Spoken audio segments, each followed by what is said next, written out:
All right, hello everybody. My name is Windscape, and today I am doing a short notice cast for Division D FJRD Rangers versus European Redcoats Expendables.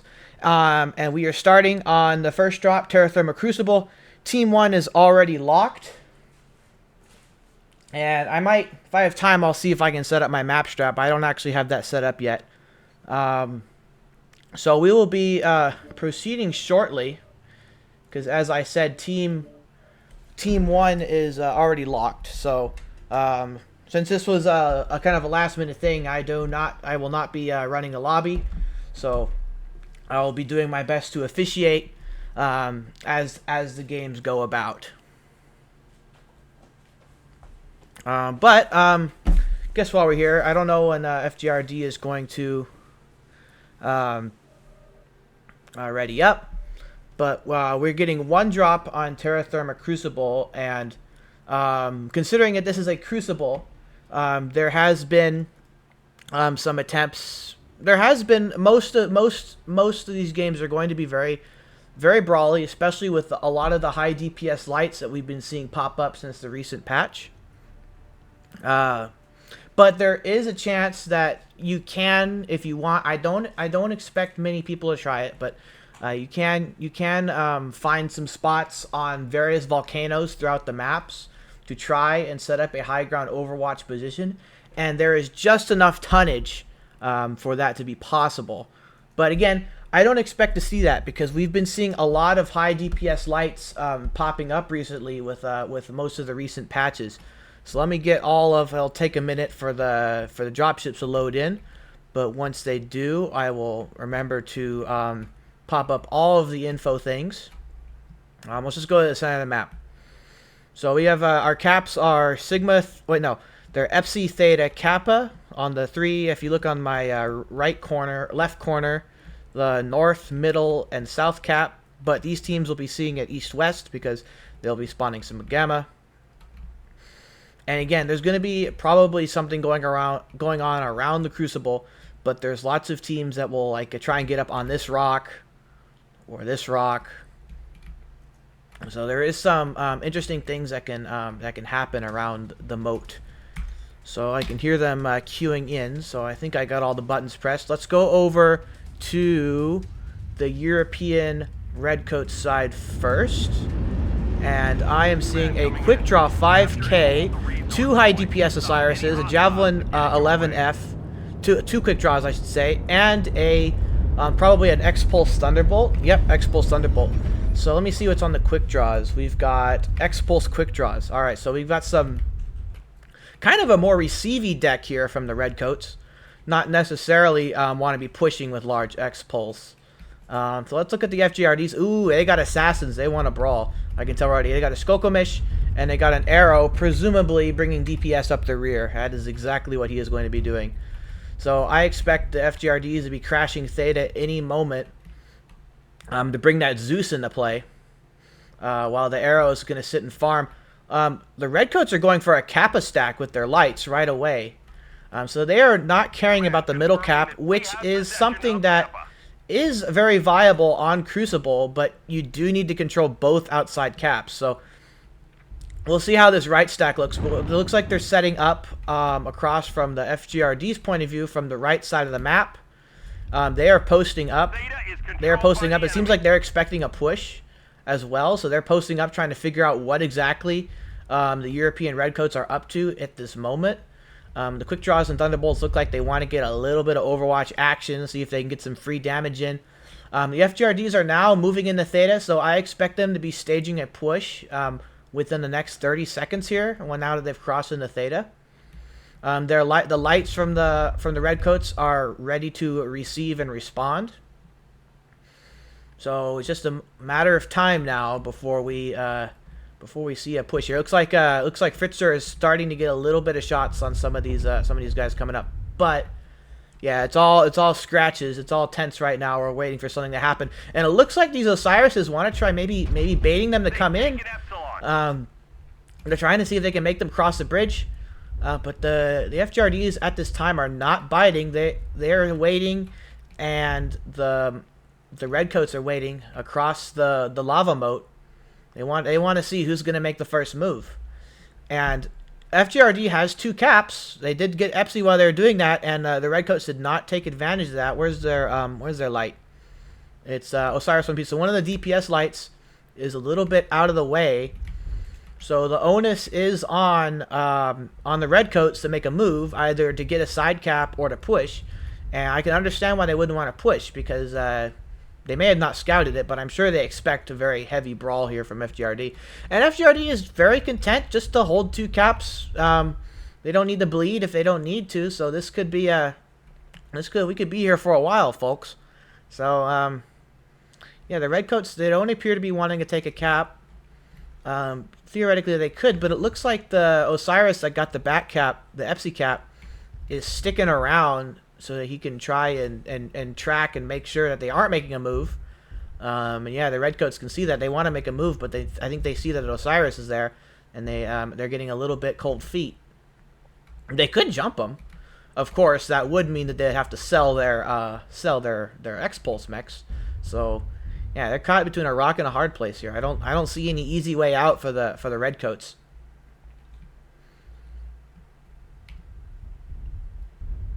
And no, somebody did take one of the FGRDs did bleed a little bit, but everybody is all just waiting.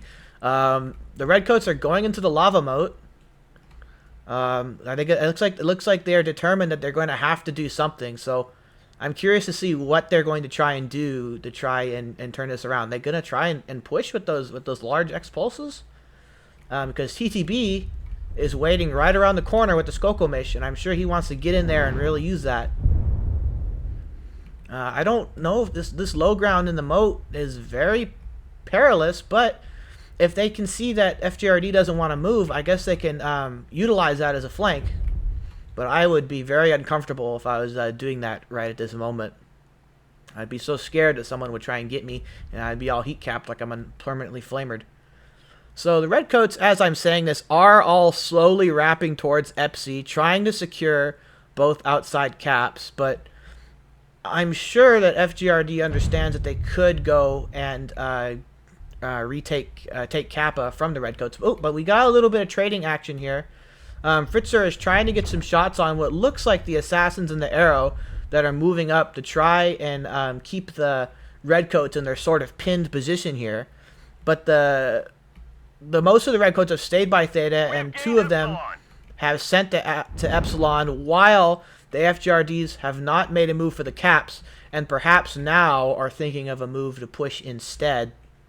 Maybe not. Darren was the one to get the back cap, and it looks like he is going to be the one that once again get the Kappa back cap. So I don't think and FGRD's had enough time on the 2 cap that they really can't just be content with not doing anything about this back cap here, because there's no way they're going to be able to catch up in points without doing something. So yeah, the Redcoats are not. They're staying together. They're really afraid that that they're going to get pushed on, and they're going to need their lights. But the FGRD's big boys are still. They haven't moved from where the Redcoats were set up originally. They could probably move up. Like TTB could probably be up here. Well, maybe not. Maybe not that close. But he could probably move up if he wanted to. Looks like the Thunderbolt is going down. They're going down the moat again to try and reposition, this time towards where they came before. Kappa is under to try, I control. guess, make a move for Kappa. I really think that the Redcoats are kind of confused about what to do, and you know, in their position, I would be as well. I'm not a drop caller, so if you get me confused, I'm just gonna stand there like a dumb puppy. But they're going in the middle. They're going to try and see. They're NASCARing around. They're not going into them, which makes sense with their X pulses. They're trying to see if they can get some scratch damage as much as they can. It looks like they're focusing that arrow, which is a pretty good target. Those are pretty squishy. They're just trying to get as much scratch damage as they can without actually committing to a push. And they are continuing to NASCAR around this cauldron. But they have stopped. They don't want to get too close. It looks like the FJRDs, I don't know. It looks like they want to kind of NASCAR. They don't want to try and receive or push in that gap that's there. Again, they're still now they're just standing off around the cauldron.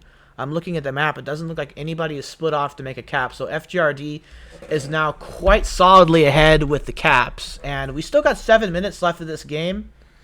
So anything can still happen at this time. But once something does happen, it's going to be very short and very brutal. So like the Redcoats are wise to try and get some chip damage in, since they don't have really much better options, because they have the time to get some chip damage in, even with the cap deficit. And they are going in. The Redcoats are going in. They're focusing the assassin first, but it looks like one of the Thunderbolts just got immediately blasted, and the FJRDs have seen that as the call to finally go in and lay waste to these X-Pulse quick draws.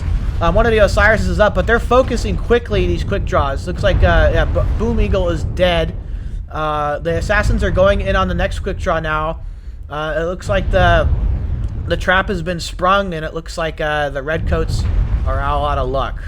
So we just got the last couple of Javelins and the Osiris, seeing if they have enough DPS to turn this around, but they do not. The FJRDs are very well spread in health. The enemy has capped enough resources. And that is the end of our first game.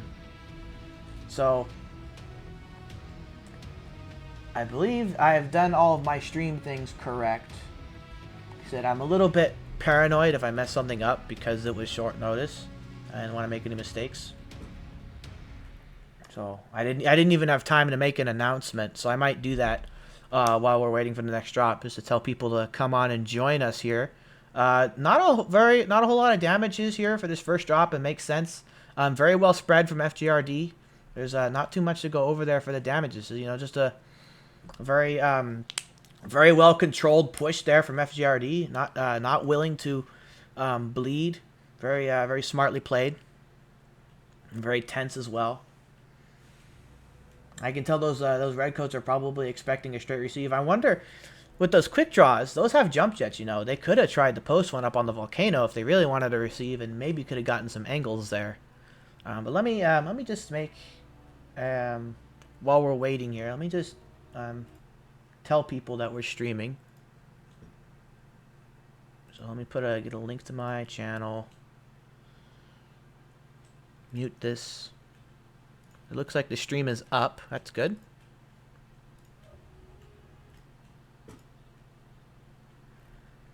Let's see here. So I'm not. One thing about not being a lobby lead is I don't need to manage anything, and I can focus on this. Let's see here.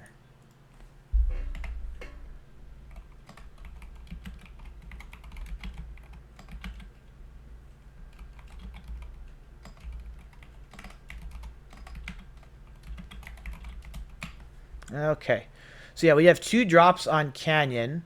So the Redcoats are starting on Team 1, and then they will switch to Team 2 after this first game. I could see, I don't know if I have enough time to pull up my map strat, because I didn't have time to set that up. So maybe I'll just do an audio version. But you know, for Canyon, even in ISC, which is known for its brawliness, Canyon can still very much be played in a range control type of fashion. So I would expect at least one of these teams to try and play that way, see what happens. But you can also still push on Canyon as well. I would say the downside of pushing on Canyon is that it's a little bit more predictable than setting up a range. I know setting up range is also predictable, but the point of pushing, the main thing of pushing on Canyon is that it's going to be easier. It's going to be generally easier for the receiving team to be able to respond and set up proper angles accordingly, compared to a map like Terra. So what you're seeing on Terra, the EU Redcoats were having such a hard time trying to find a way to chip away at the FJRDs who could just sit back with 2 caps. On a game like Canyon, it would be a lot easier for a team that is receiving to get alternate angles and chip away at a two-capping team. So say if FJRD is going to push again on Canyon, they are not going to have the luxury of being able to sit back on two caps and hiding. They're going to have to go straight in, and the Redcoats could try and capitalize on that. It looks like the first team is locked, so that would mean, again, I'm not keeping time or anything, but that would mean that there's we got 5 minutes for the FGRDs to get ready.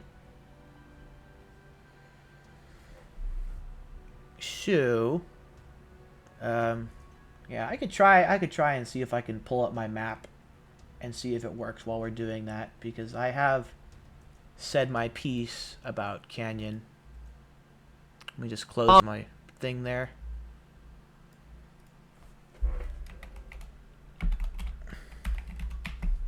And my stream is still up and running. Everything's looking good.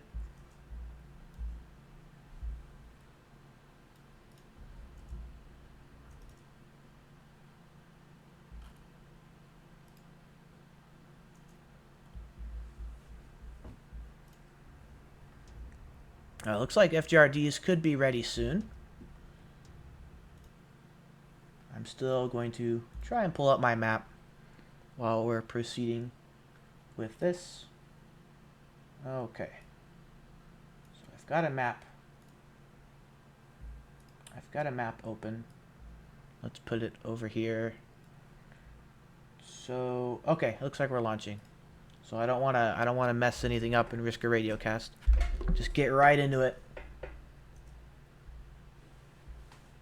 Again, if you're just coming in, I'm expecting. I guess it's 5 minutes. 5 minutes, so you're probably still watching the first game. But if you're just coming in anyway, I expect that there's going to be some trade on Canyon, at least one team, and I think that if there is a push, we are not going to see a tactic where you can just hold two caps at the push and hide. Let me see. All the things open. All the things are open. We are good. So I am seeing right now with the Redcoats, they've got 2 Crusaders and presumably a mid-range Stalker, a Firestarter, and a Stalker. Oh, and a Corsair. Probably ER Large Corsair. Yep, ER Large Corsair. Let's see what the Cruds have. They could be Heavy Peeps, and is this one also Heavy Peeps? Heavy Peep Cruds. So we have a nice traditional, fairly trade deck. I know mid-range Stalker, that still kind of qualifies as trade for Canyon. So we got a pretty traditional trade control strat here going on from the Redcoats. Meanwhile, FGRD also have 3 Crusaders and also the 2 Onion M's. Those are tanky Onion M's. They are running conventional Brawl on them, which, you know, for Canyon, you could probably, I think there's an X-Pulse build you could run for those. We got another DPS Osiris. I'm assuming these Cruds have got some crazy DPS on them. Snub nose, small lasers. So yeah, they are staging a EPSI side push at the moment. Meanwhile, the Redcoats are set up in all the classic spots. We got a Stalker up on what I believe is Echo 5 Bucket. And these Cruds are chilling on Spine, ready to get some Pop-Tarts. A little bit clumped up. But, you know, the FGRDs are all clumped up around EPSI because they want to make a push. But they are already bleeding, like I said. They are already bleeding because there is nowhere they can go. These assaults can get angles right all over them. And the Lights are starting to try and see if they can harass from Theta. We do have 1 full cap on Theta for the Redcoats, 1 sliver cap on EPSI for FGRD. The Redcoats could presumably get Kappa anytime they want, but I'm sure they are probably a little bit concerned about tripping a push. That would be the reason why they wouldn't be doing that right now. Instead, it looks like they want to try and get around the backs of the FGRDs, who are just standing here trying to hide with their 1 cap. They don't even actually have cap lead. But they want to still see. They want to see if they can force these Redcoats out of position. And Exothermic with the medium range Stalker is going to move up and try and get some angles, try and get some shots. And yeah, they're getting enveloped. They're getting pincered. We'll see. This DPS Osiris is screening the Spider and Firestarter and has made them back off. And the Stalker and the Corsair have begun getting angles, have begun getting strikes. RJ is down to the 80s. So we have some bleeding here on the FGRD side. This is not going like Terra, where they can sit and hide with the 2 caps. The Crow, they're going into the middle. They're going into the middle. I think they're going to try and either catch the... They're probably going to catch the Cruds, because I don't think they would chase squirrels. They're going to try and catch the Cruds and then probably push across into the Echo 5 bucket where their big assault boys are. Now, I don't know how fast those onions are, but they are keeping up with the Cruds, unless the Cruds are holding up. Darren is trying to get Theta for a little bit. Looks like he's still just trying to be screeny and not focusing on pushy. The onions are gonna, yeah, they can walk up here, but that's still a lot of ground. They're gonna wish they had jump jets probably, and they're kind of looking more at these fire starters. I expect these Cruds to be walking up this ramp any moment. In the meantime, their Cruds have had plenty of time to respond and move towards the Echo 5 bucket with their bigs. So I think Alpha Nex is getting, he just got punished really badly. He tried poking up by himself. The FJRDs are now in a position that they're going to get heavily punished no matter what they do. The Redcoats have had plenty of time to set up for this push. So I think that the FJRDs, I think they know that. So they're trying to scramble. They're scrambling for ideas. You know, what are we going to do about this? Well, they could, you know, and what Darren is doing. They are trying to force another 2 cap. So even though they have bled more armor, they are now in a position that Redcoats has the FC side, but FJRD does control Theta, and they do control Kappa. So they do need to actually cap Theta to be able to start exerting any kind of pressure. I don't know, TTB might be trying to go for it. The bucket guys can get sights. Let's see, let's pretend that we're capping here. I think they can get some sights over Theta, especially that spider with the large X-Pulse.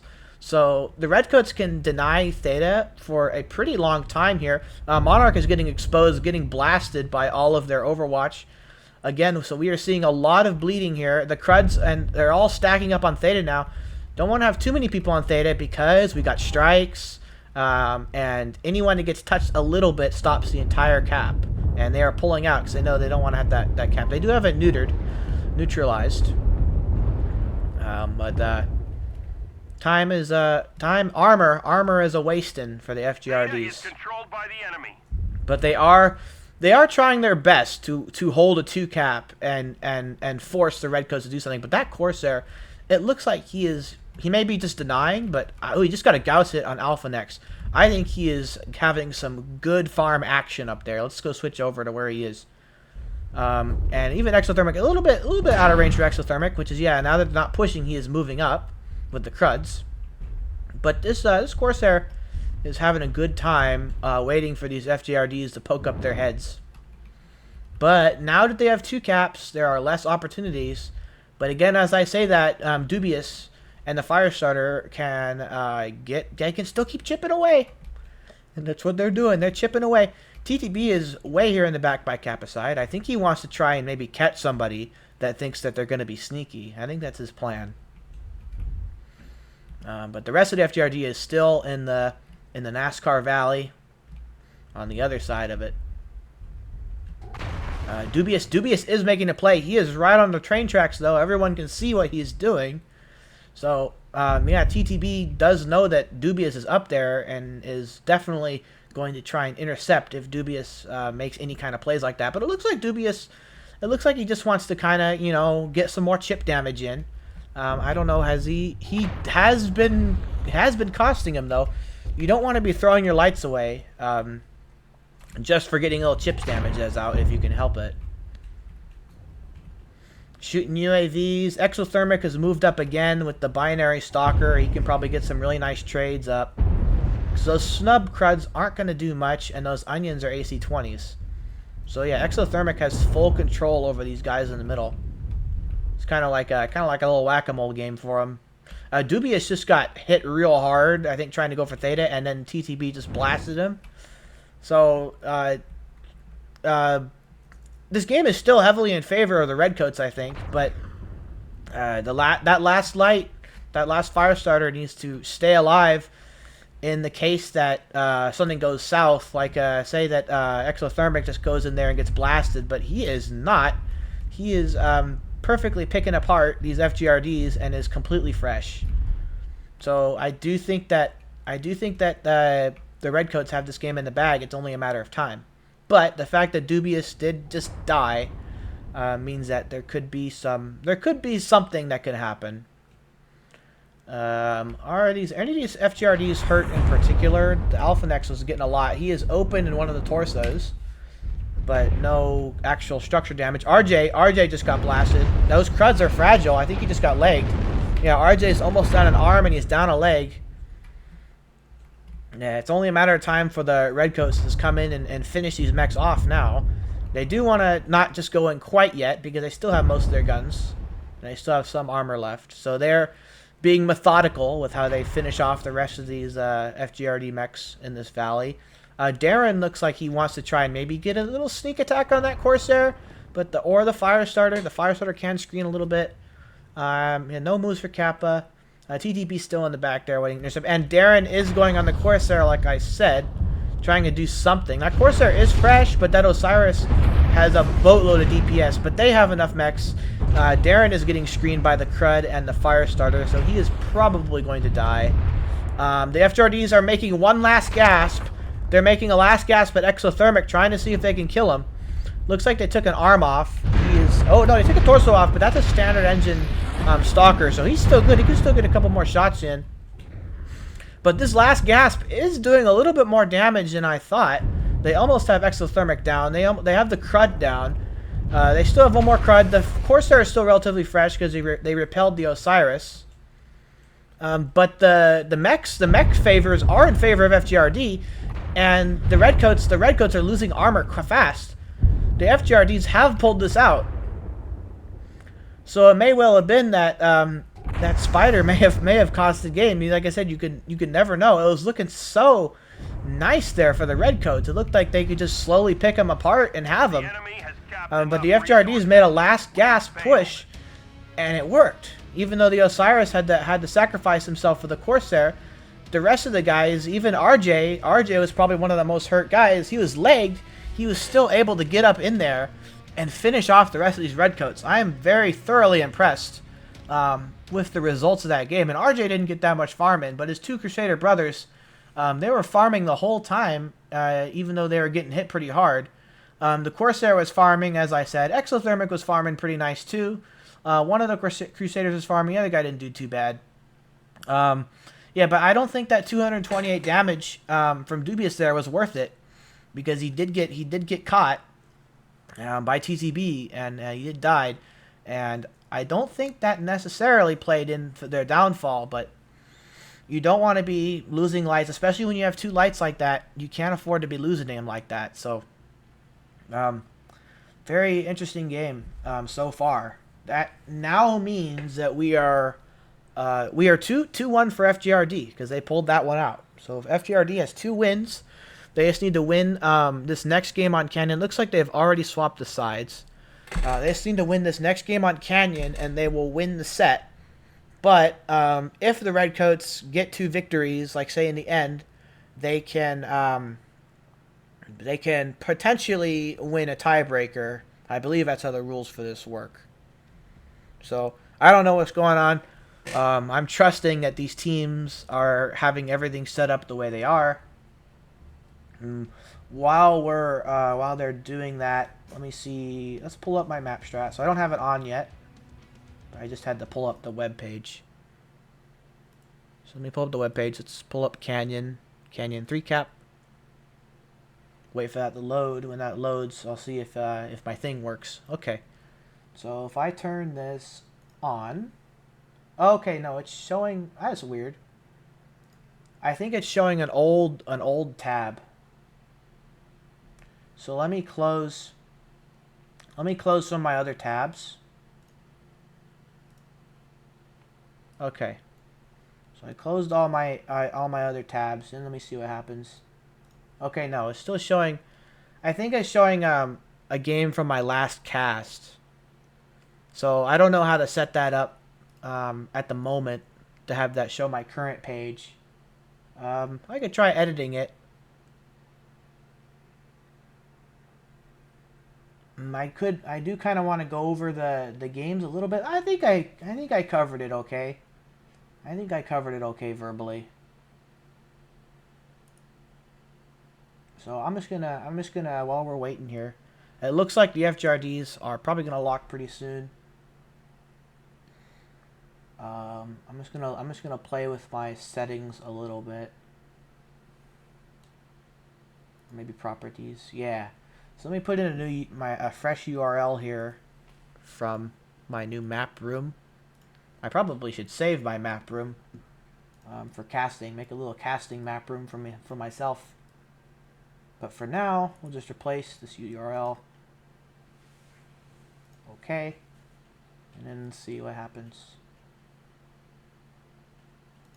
Yeah, FJRD is locked. I expect the Redcoats to lock pretty quick. It seems like they've been pretty punctual.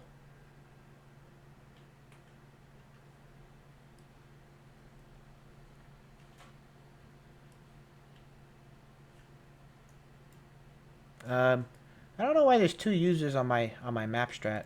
I know I probably did show the URL. I don't know if I showed the URL. But oh well, it's an empty map strat, and they're locked. They're locked. I haven't had much time to mess with that anyway. So they'll be launching indefinitely. FJRD is 5 tons light. I haven't been paying much attention to the tonnages. So FJRD is 5 tons light. That's usually a preclusion to a more aggressive deck. We'll see if FJRD sticks with the aggression, or if they're going to maybe try something different.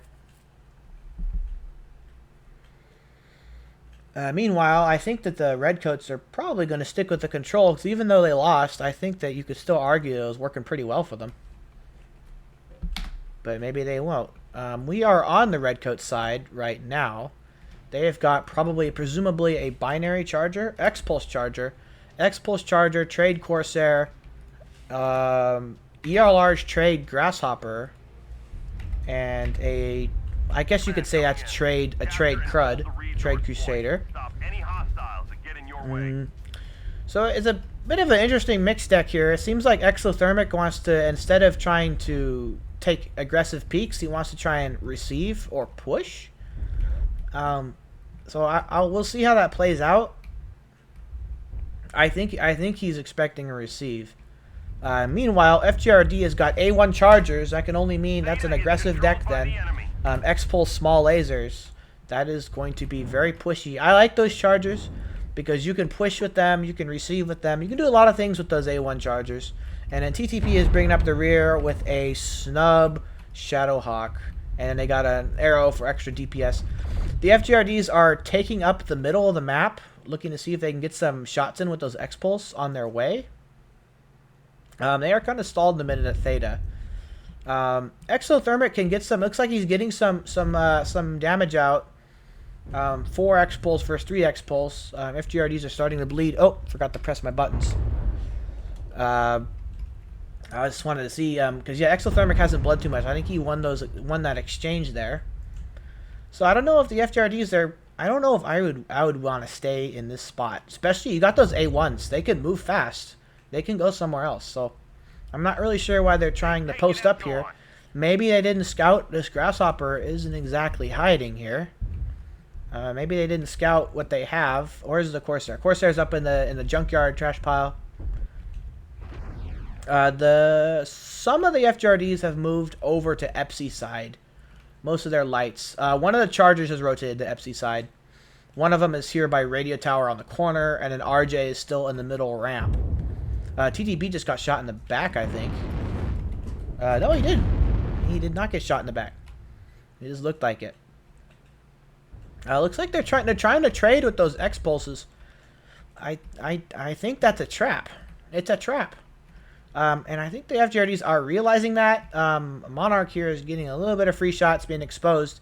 He needs to get with the rest of his guys who look like they want to loop around and do something around Kappa. So we'll see if that works out.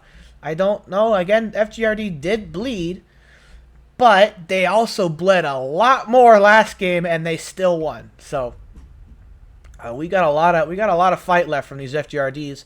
While they got a long road ahead of them around Kappa. I wonder if they're going to try and take Kappa and hold it, or if they're going to go through. The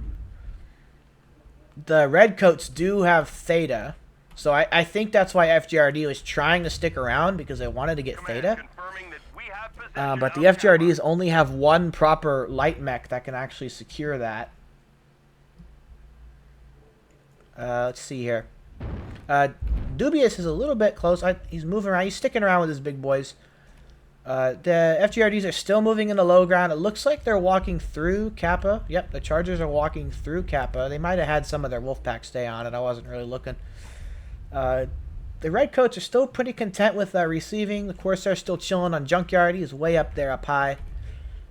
I don't know if the Cruds have been getting any Pop-Tarts. Probably not, because they're on the low ground. So they're just waiting to see what they're gonna do. You know, they can probably make a pretty good deduction that they're on the Kappa side at this point, because they were trading in the middle and then they go to the right. So it's not like, and then they maybe tried playing around Epsi, but they're not there anymore. Darren is wrapped all the way by Sigma side. He's checking it out that corner there. The Corsair has responded to a possible push from Sigma side and has moved over to Epsi. He has lost Junkyard position. That's a pretty good move, I would say, from the Corsair. The Chargers are holding up. They're not trading. They are holding up. They are thinking amongst themselves. They are conversing, and now it looks like they have finished conversing and want to get a move on.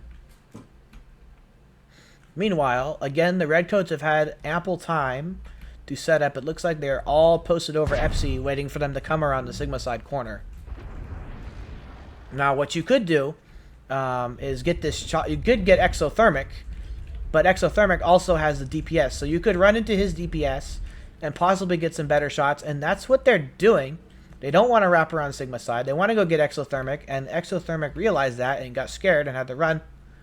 So they are all around what I believe is Delta 5 Anvil. Could be this one. They're both like the same rocks. Looks like the FJRDs are focusing Dubious. Dubious is backing off. Exothermic is DPSing the Osiris to prevent him from closing in. And then Karakarkas is sitting back in between Bucket, in between Epsi, trying to get in as much farm action as possible, blasting one of the Chargers. There's some more stuff going on the other side of Epsi. The Blackjack is in the low ground. He could probably do a flank and find somewhere to farm. The Chargers are going in. Darren just got killed. Looks like the Javelin wind intercepted him. Duke Nito is very low on health. But FJRD is down a mech. Exothermic is down. It's now 1-on-1. And FJRD is close enough that they can probably turn this around, especially if they get that Grasshopper down fast. He can't get many more shots out. But Alphanex just died, crossing in the open to Epsi, leaving RJ alone and exposed. I think Kara just got legged. Looks like RJ's probably going to die, but the FJRD did get the Karakarkas, so it looks like the Javelin might be next to go. Let's see. They're kind of going on. They're kind of focusing different targets. Nobody in particular. It looks like the Javelin's dead, the Crud is dead, and now it's just Dubious. So Dubious has held out and might be able to get this Charger. Oh, he did not, but it was close. So again, at FJRD has pulled that out. They've pulled out 3-2-0. So they have one set, but the European Redcoats, again, can still take 2 victories, can still make a tiebreaker. I have no idea who's winning. I don't even know who's winning in my own division. So I don't even know if getting 2 victories is worth it or not worth it. So that's why I say, it still might be worth it to get those 2 victories. So again, we've got 2 more games. Those are going to be on the latest map by Krasdax, Bear Claw 2. And I am eager to see what is going to happen on Bear Claw 2. Because so far we've seen some full pushes from FJRD for the most part, and we've seen some pretty standard receive stuff with X-Pulse on Terra for the Redcoats. So I think I could probably get an idea of what the Redcoats could bring on Bear Claw, but I'm curious how the FJRDs are going to tackle how the FJRDs are going to tackle Bear Claw. So let's look at our numbers here. So RJ did some farming. The surviving Charger did some farming. The other Charger did not do as much farming. He got blasted a bit. He was the first one down. The Corsair was able to farm, and Exothermic was getting some decent farm action in as well. But the rest of their guys weren't able to get the same amount of shots in. Dubious did get some good shots in though. 300 damage is pretty good. 300 damage to Crud's okay, but not enough is the point. Even with Darren only getting 40 damage out with a very high DPS mech.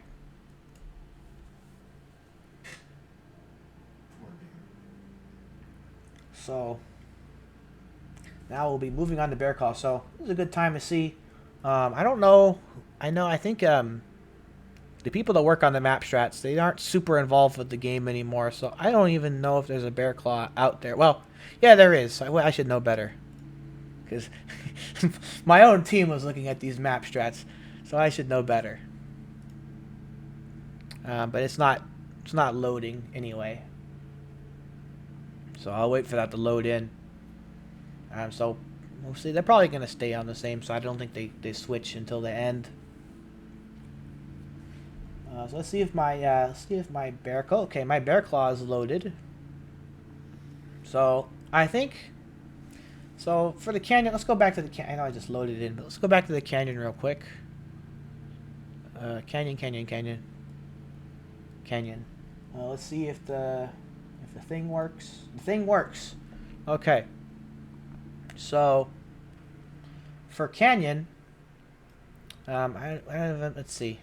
I think FJRD was, yeah, they were team 1, and so they were dawdling around. They were dawdling around Theta at first, and I was very concerned when they were doing that.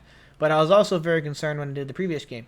But then they did a Capicide flank, which is a very nice move to do. I think it's somewhat underutilized, because Canyon is, you know, the best move is always meet up at Epsi and go brawl, or not necessarily brawl because you'll be tradey, but fight on this side of the map. Now let me undo that. So Capicide is a very underrated move. But they did not. I thought they were going to go around Sigma side and try and catch a Junkyard mech, but they held up here for so long that the Redcoats were able to set up just fine and not have to worry about that. So they had to cut in this way.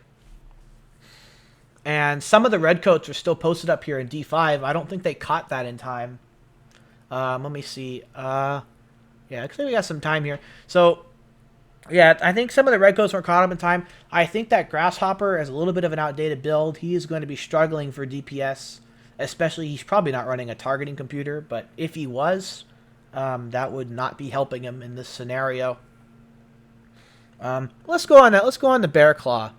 Bear Claw. Let me remove my map. Let me see. Let me just undo everything. All right. Put the grids on. So for this first drop, looks like they're kind of almost ready, both teams. I think they got all 6 players. So FJRD is team 1, so they're up here on the top, and the EU Redcoats is team 2. I would say the Bear Claw is it's a pretty decent mirror map. So I could see FJRD. I saw them bring Pop-Tarts. Their other team brought Pop-Tarts. So I could see them trying to do another stage of fight around Theta. Kind of like in Quick Play. Where is it like in Quick Play? I think it's this rock and these rock. People like to fight around these rock. I think it's the other rock. Let me undo that. I think it's this rock. So I can see a kind of Quick Play-like movement where people fight around the rock on Theta real close. But given what how the Redcoats have been playing, I don't expect them to walk up that far. The Redcoats on Team 2, I was checking my thing. The Redcoats on Team 2 could probably set up, I think there's a high ground spot in one of these rocks here. One of these rocks I think you can get like a Marauder on. I don't actually remember which one it is. But there's a couple of trading spots. I think I would rather be trading on Team 1 side. But there's a couple of trading spots that they can kind of set up on along the Fox line and try and get some angles in. They could even do some shenanigans on Kappa. They could go all around and peek in. There is kind of a big gap here, so maybe not that. They can go around this side. I'll definitely know there's going to be some lights here, because again, the caps are Kappa Theta Epsilon, so there's going to be some lights coming in from these sides. Let's see. So FJRD is locked, and the Redcoats are locked. So we are ready to go. So let's get going. Again, I'm very curious because Bear Claw's a new map. I've gotten I haven't been looking at other people's games, so I've only my experience at Bear Claw has only been my own experience as a compy against the teams that I've played. And so I kind of went over some of the things that could happen. But again, I don't know. Sometimes these other divisions that I don't watch, sometimes they do things and have ideas that I do not anticipate or see. Looks like I gotta wait for these jump jets. I gotta wait for these drop ships to come in before I can. There we go. They came in pretty fast that time. Command coming in. So these blue guys, these are the FJRDs. We've got Stalker 5Ss, which means that they are doing a range strat. So they're bringing their Stalkers first. We got a Highlander. I think that's probably one of those funny little range brawly ones. Let me look. Oh no, that's a full brawl Highlander. So we got a mixed strategy from FJRD. This is presumably X-Pulse. Yep. So FJRD has got some range mechs they're going to post up somewhere. But then they also got this big brawl Highlander that they're probably, would be my bet, keep around Theta and try and blast anyone that gets too close. And for the Redcoats also have two Atlas RSs.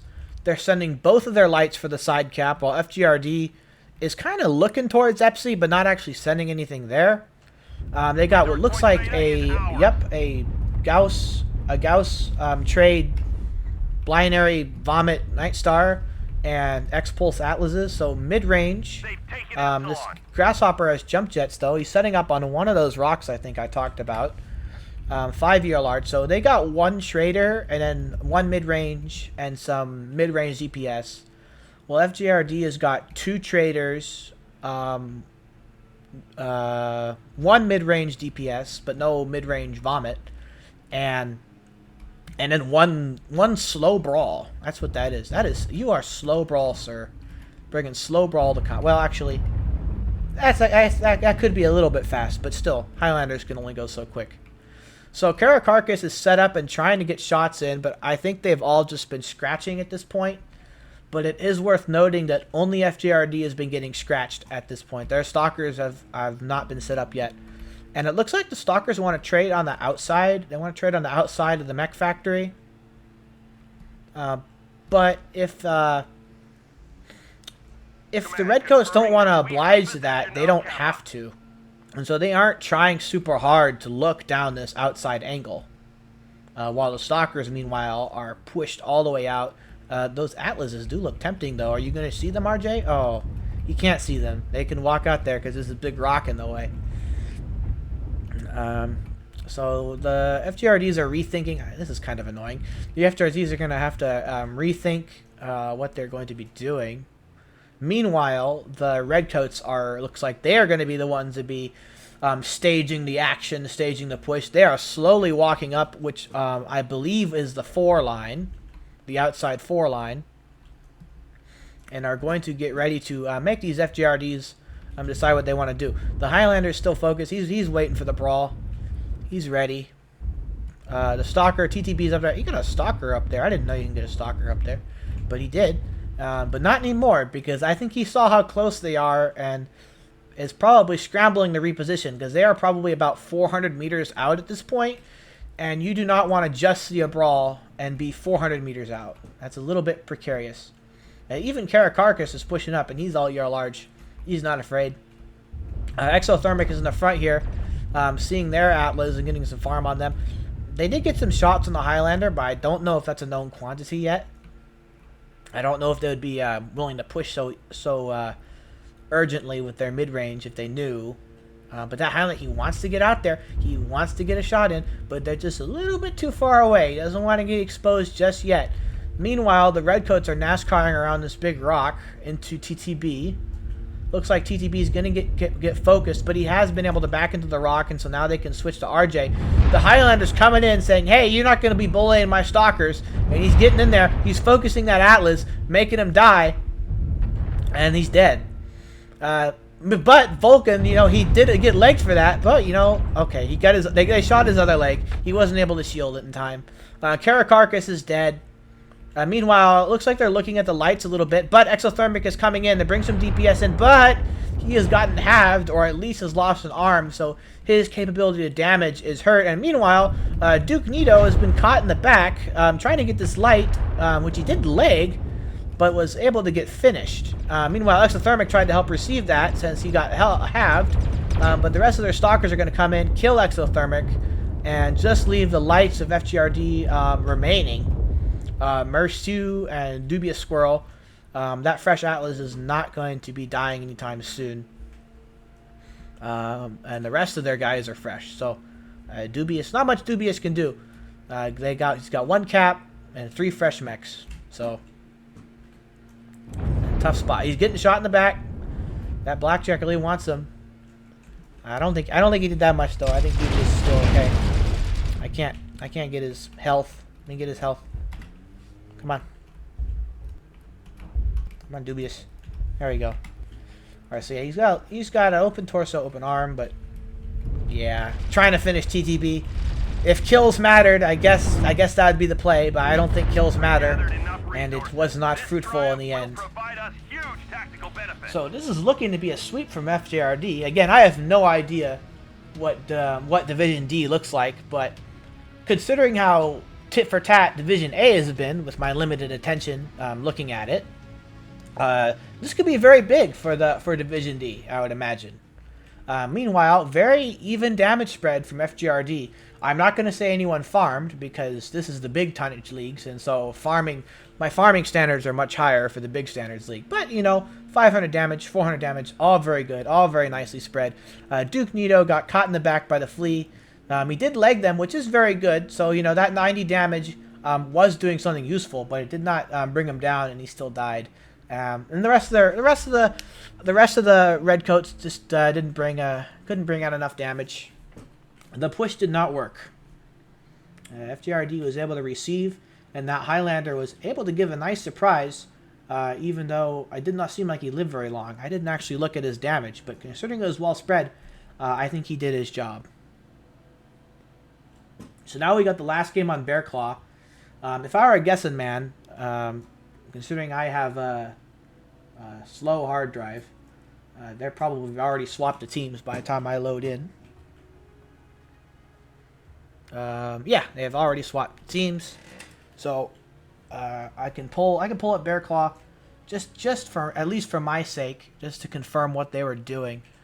So let's see. So Redcoats were Team 2 because now they're Team 1. So they actually, yeah, I made a mistake. They actually pushed the 7 line and not the 4 line. So to clarify, they were trading up here and then pushed up here, and then the fight was all here. So it was all on this right side of the map. And yeah, I'm surprised that the Redcoats, it didn't seem like the Redcoats were getting hurt too badly by their stalkers, but I can understand why they wouldn't want to trade against 2 stalkers. But on the other hand, FJRD has used 2 stalkers. The Redcoats have used at least 1 stalker. They used at least 1 when Exothermic had that on Canyon. Oh, I didn't even turn my thing on. All right, here's my thing.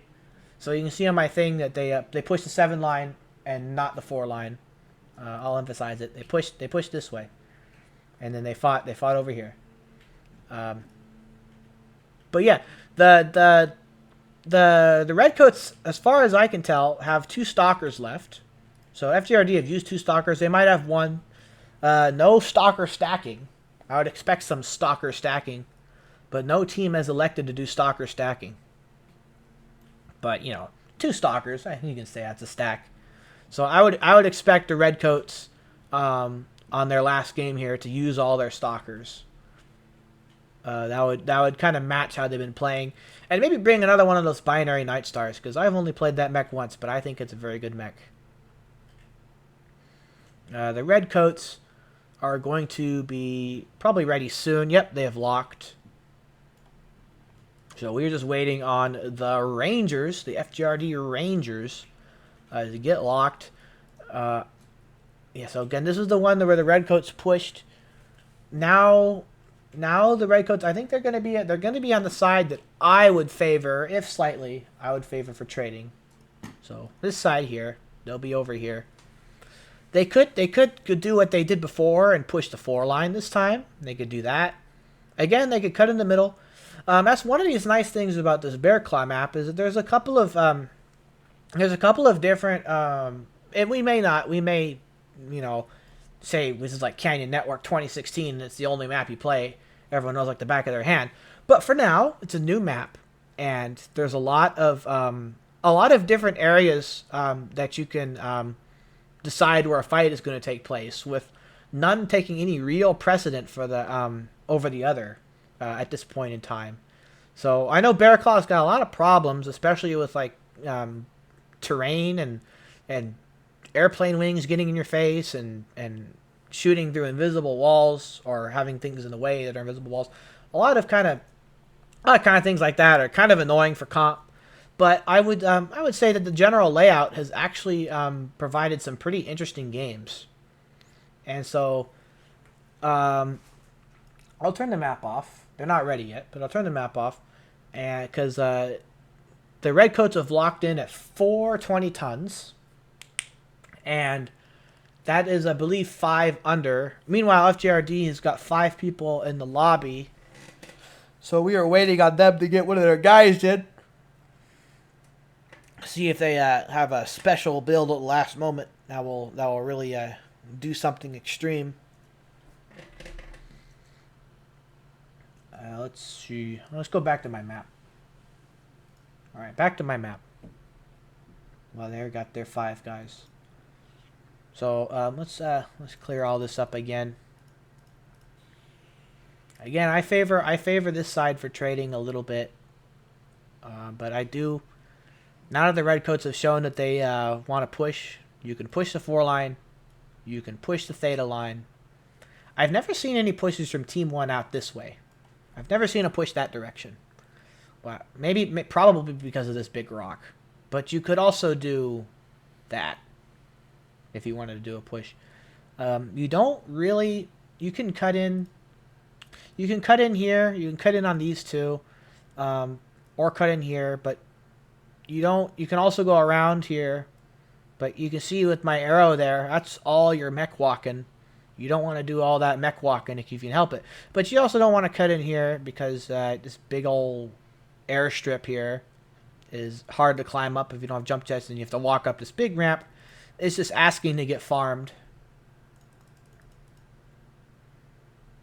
Let's see. Oh, they have launched. Okay, I just missed it. So that's good. I'm getting good with my map.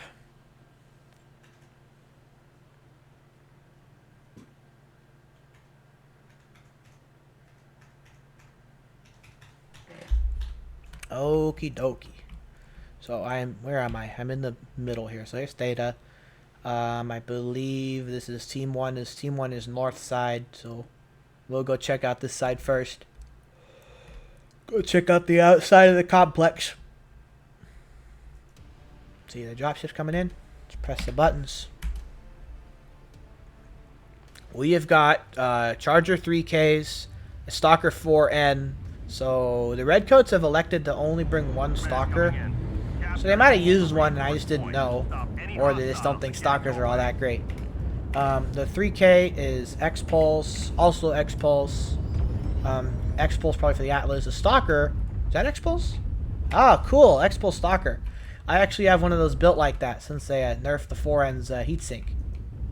So, I don't know if I'd bring it to comp, because I think you want to use a Stalker for something else. But we'll see what goes on. And it looks like they're gonna do the push that I said that I've never seen before. So they're gonna push all the way around what I believe is the Echo 7 side here. That could put them for quite a road trip. So that gives us plenty of time to look at the FGRDs, who already got a Javelin on Theta, but we already know that's machine gun stuff.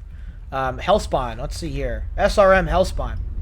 Theta is controlled by the enemy. Probably X-Pulse Thunderbolt, so he can do some receiving. We got an X-Pulse Atlas. We got probably a Laser Vomit Stalker, large pulse Laser Vomit. It's a little bit more We sustained. have gained Epsilon. Am I missing somebody? Oh no, I'm not missing anybody. So they got a brawl screener kind of guy, and some X-Pulse kind of guys with a little bit of Laser Vomit to back them up. So both of these decks are fairly aggressive, not super aggressive, but you can play these decks aggressively. Meanwhile, like I said, I've done all of that talking over on all the way on that side of the map, and these guys have only just barely wrapped around this big rock.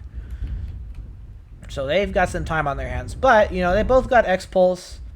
Might not be too big of a deal. Let's see. The FGRDs have elected to go straight through Theta. They're probably wondering, oh, I wonder where they're all at. They're not down the middle, and they're not down the left. Certainly they couldn't be all the way down Echo 7, but certainly they are. And it looks like they're kind of exposing this arrow is all the way up here. So he's scouting them. I don't know if he can be seen. He probably can. And I think the FGRDs have caught on because they're moving across Theta. They're going to the quick play NASCAR Rock here, the stage up. And they have begun engaging with the Redcoats all the way on the Echo 7 side, who appear like they kind of just want to stay on the Echo 7 side and receive it. They're right where the FGRDs were last game. They want to receive in that same spot that the FGRD stayed in. They don't necessarily want to push around, but they are pushing around. They are pushing around. They are not staying there. They're continuing with that push that I have said. They're kind of, you know, pushing across the open ground, sitting by these rocks, doing a little trading, and then we're going to go push around again. That's what they're doing right now.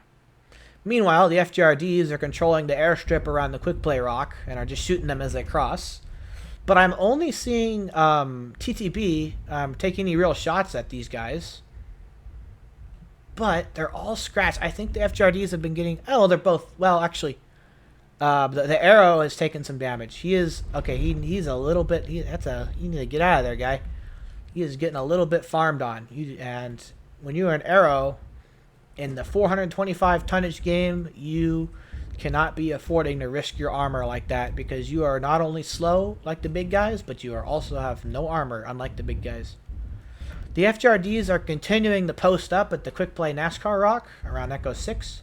The Redcoats have caught wind of this SRM Hellspawn, who appears to be trying to see how far these Redcoats are going to go. It looks like they almost kind of want to cut into this airstrip. I think they do. I think Fritzer wants to at least get some action. That is some... These X-Pulses have about 600 meters of range, but that is still kind of pushing it. I think that's more than 600 meters right there. But somebody got hurt. This Blackjack. Okay, yeah, he got messed up. This Hellspawn's getting farmed. Are they going for legs? It looks like they might have been going for legs there. I saw some smoke. Yep, right leg. So that Hellspawn is compromised. So you got a compromised Hellspawn, compromised Blackjack on both sides. The rest of their guys are still pretty fresh. I think their other lights are fresh. Dubious is okay, even though RJ did try and blast them. And Alpha shot the building trying to get Dubious. Yeah, the Redcoats are... That Stalker can use those high mounts to deal with the Atlas. So yeah, I didn't say, you know, why would you bring the Stalker? Well, the Giga high mounts is why you'd bring the Stalker. And you can shoot over some of these low buildings. And this Atlas, TTB is getting focused down. And the Blackjack died while I was looking at TTB. But like I said, TTB is getting focused down. Still Atlas, still pretty tanky. But not much return damage on some of these other guys. Dubious is 80%, but you know, he's a light mech. He's probably only been shot a little bit. So it looks like the Redcoats, I would say the Redcoats are getting an advantage with their remaining mechs, but they are down that arrow, which is going to cost them. Because even though the arrow is small and weak for this kind of tonnage bracket, that is still some valuable DPS. And this Thunderbolt here, he is getting hurt. He does not have much left in him. So, and he is a bit close too. So trades. I guess this is trades. Trades. Blasting X-Pulse trades. Oh, Darren's coming in. He's running into all of them. I think he got stuck. He's getting stuck there. But the X-Pulse they can't. Okay, the X-Pulse can kill him quickly. But Kara Carcass is getting caught out here. So the FJRDs are not going to let Darren die for free. But HP's in favor of the Redcoats, but overall mechs are in favor of FJRD. But if Monarch goes in this close, they could switch. They could turn the tide pretty easy. So he needs to be careful. Meanwhile, both of the Atlases from FJRD are pretty hurt. Alphanex is 70%, but he is red somewhere. Dubious has died. Alphanex is almost halved. Fritzer was shooting there. Duke Nito is farming RJ, but RJ looks like he got a pretty good shot on Duke Nito. Maybe not, because he's still green. Maybe he spread it really well. Oh, he's shooting for legs. So Duke is doing real bad in the legs. The Hellspawn is he's trying to do a sneaky. He might be able to do the sneaky. I think he could. I think he could finish off Duke Nito here. Ooh, I think he shot a little too early. But Duke doesn't notice. Duke has been legged. The other EU Redcoats are completely concerned about other mechs, so Duke is done here. The Thunderbolt has got some aggro taken off of him. Alphanex has died. Fritzer is fighting a 3v1 here. He might be able to finish RJ here, but RJ might be able to blast him, but RJ's twisting. That Thunderbolt is clinging to life. And that's it. So the RJ did die in the end, but he tanked long enough for the Hellspawn to come back and for the Thunderbolt to not die. And I believe that is a clean sweep for FJRD Rangers. So well played, despite the fact that Fritzer had a very nice farm there. All that farming still ended up in a clean sweep for the FJRD Rangers in the end. In the meantime, the FJRD, the damage spread not quite as what it was before, but the Hellspawn did get some critical shots on those stalkers, on the stalker, and stole some other kills. Some of the other big mechs got some farms. Alphanex did get focused pretty hard, if I remember correctly. But the other guys, Duke Nito was the only Duke Nito and Exothermic got some decent damage in, but the Spider, the Blackjack, he blew up way too much of his armor to be of any value at the end there, and he could have cleaned up if he stayed alive, considering how hurt FJRD was. So that is actually a very big play. But with that, I believe that is our 5 games concluded. FJRD 5-0, very nicely done, but still, very well fought from the EU Redcoats. I like what they're doing. I think that they still played pretty well, all things considered. I make mistakes in Div A all the time, so it was still very well played, and that is it. So I'm going to end the stream here, folks. Thanks for sticking around and looking at this cast. See you all later.